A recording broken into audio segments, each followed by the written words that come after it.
The year's 2025. The world stands at a crossroads, its future shaped not by the thunder of tanks or the roar of fighter jets, but by the silent, relentless tick of the global economy. The world is tense, watching as the U.S. and China battle, not with armies but with tariffs, tech bans, and economic pressure.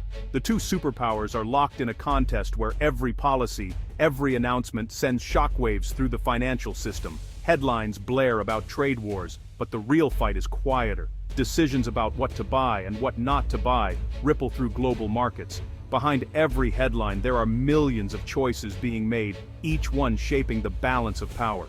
This is economic warfare, where leverage is applied not with force, but with market access and targeted pain. Factories close, supply chains shift, and entire industries are caught in the crossfire. Take the soybean, a simple crop, but a symbol of American strength and a linchpin in China's food supply. It's more than just a commodity, it's a strategic asset, quietly connecting rural America to the heart of Chinese cities. When trade disputes erupt, the soybean becomes a weapon. Its fate tied to the fortunes of farmers and the strategies of superpowers. A single policy change can mean the difference between prosperity and hardship for thousands. This story isn't just about economics, it's about how a single crop became a pawn in a high-stakes geopolitical chess match. Each move is calculated, each response carefully weighed, as leaders try to outmaneuver one another. We'll see how American farmers landed on the front lines, and how China used its buying power to influence U.S. politics. The ripple effects reach from small towns in the Midwest to the halls of power in Beijing and Washington. The soybean saga reveals the new rules of global trade, where every purchase is a potential act of statecraft.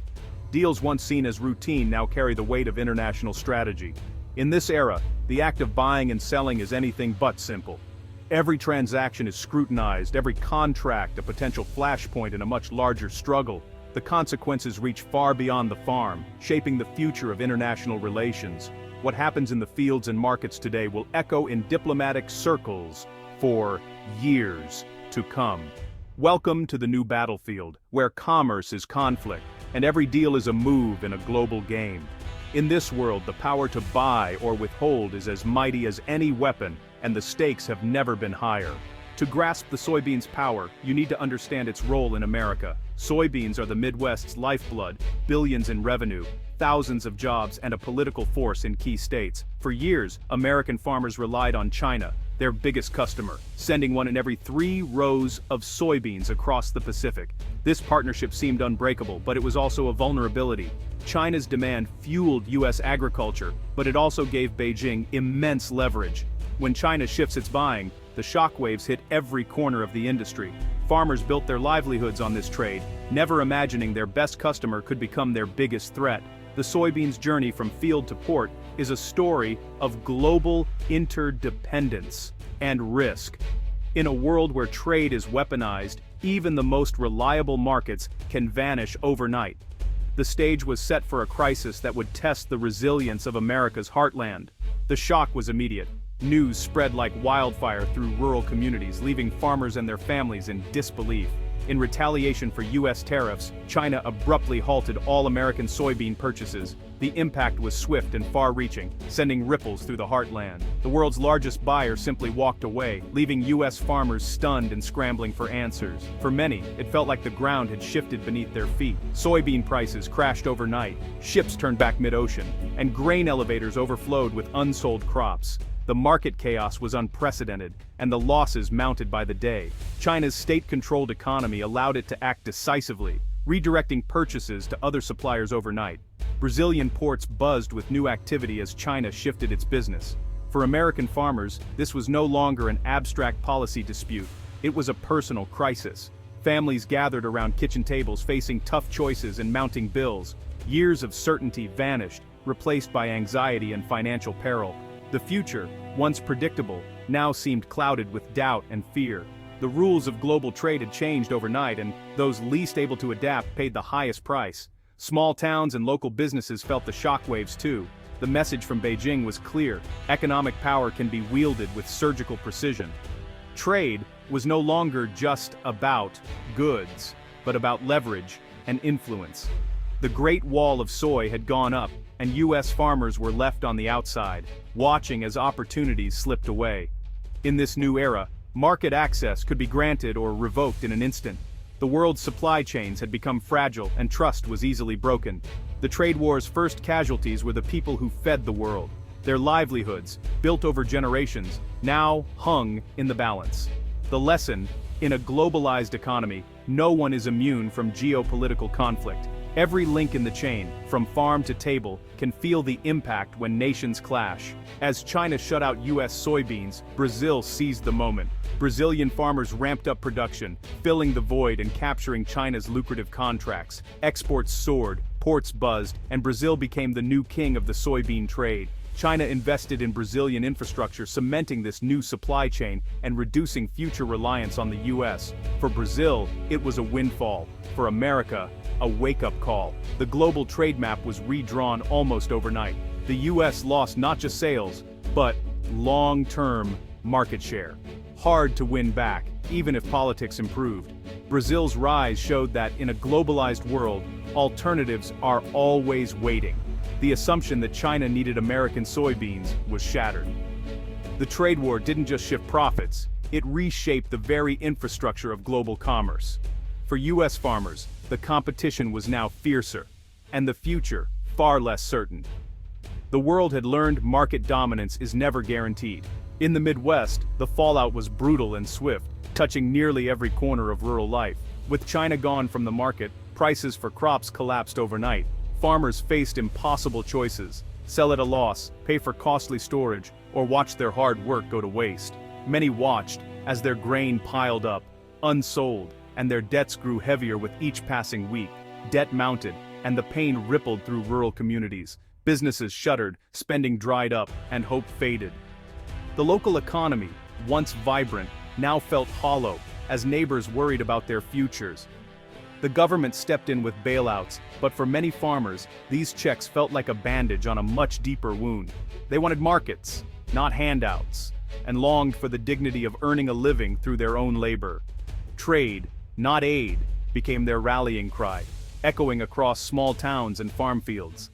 The political impact was profound. Loyal supporters of the administration now questioned the true cost of the trade war. Conversations grew tense, and uncertainty hung in the air. Many stood by their leaders publicly, but private frustration and doubt grew behind closed doors, as families wondered how much more they could endure. The episode exposed how foreign powers could target key U.S. constituencies, turning economic strength into political vulnerability. It was a sobering lesson in how interconnected the world had become. The trade war's true cost was measured not just in dollars but in trust, stability, and the sense of security that once defined these communities. For many, the scars would last long after the headlines faded, shaping the next generation's view of farming and trade. The lesson was clear: global policy decisions have local, lasting consequences that ripple through families, schools, and entire towns. The heartland would never look at trade the same way again, forever changed by a harvest of pain and resilience. China's soybean ban was more than economic. It was political strategy. Beijing knew Midwest farmers were a core Republican base. By targeting soybeans, China aimed to create pain in swing states, pressuring U.S. leaders to relent. Market access became a weapon, with purchase orders wielded as tools of statecraft. The pain in farm country generated headlines and political pressure, turning farmers into reluctant lobbyists for change. China's tactic wasn't limited to soybeans. It's used similar moves against Australia, Lithuania, and others. The message: cross Beijing, and your economy will feel it. In this new world, every trade relationship is conditional. Politics and commerce are inseparable. The soybean saga was a masterclass in how economic power can shape political outcomes. After months of turmoil, the U.S. and China signed the Phase 1 deal in early 2020. China pledged to buy more American goods, including soybeans, and prices rebounded. Relief swept the heartland, but the truce was fragile. A pause, not a peace. Most tariffs remained, and core disputes over technology and state control were unresolved. China's purchases often seemed timed for political effect, not market logic. Ultimately, China fell short of its ambitious buying targets, especially outside agriculture. The pandemic complicated matters, but the deeper issue was clear: trade relationships can't be rebuilt by decree. The deal showed how hard it is to restore trust once it's broken. The crisis eased, but the underlying tensions remained, ready to flare up again. The lesson in global trade: truces are temporary, and the rules are always shifting. By late 2025, the acute crisis had passed, but the scars remained. U.S. farmers now view China with caution, knowing their biggest customer can vanish for political reasons. Diversification is the new mantra. Farmers and policymakers seek new markets in Asia, Africa, and Latin America. The era of relying on China is over, but building new relationships is slow and costly. Meanwhile, China doubled down on self-sufficiency, investing in Brazil, Argentina, and domestic innovation. The U.S. regained some market share, but it's a smaller piece of a more fragmented pie. Every planting decision now factors in geopolitics as much as weather. The trade war taught a hard lesson. Global markets are never just about supply and demand. Political risk is now a permanent part of farming. The trust that once underpinned trade has been replaced by caution and contingency plans. In the 21st century, Iowa farmers must watch Beijing as closely as the sky. As of November 2025, the future of U.S. China trade is uncertain. The core tensions, technology, influence, economic models, remain unresolved. The Phase 1 deal has expired, and no new framework is in place. Businesses and farmers live with constant anxiety, knowing any product can become a bargaining chip. The soybean saga is a warning. Interdependence is now a source of vulnerability. Some call for decoupling, others warn it would be disastrous. The debate rages in boardrooms and governments worldwide. The story of soybeans is a parable for our times, a lesson in the brutal intersection of commerce and power. The next chapter is unwritten, but the stakes are higher than ever. In today's world, nothing is safe to trade. Not with certainty.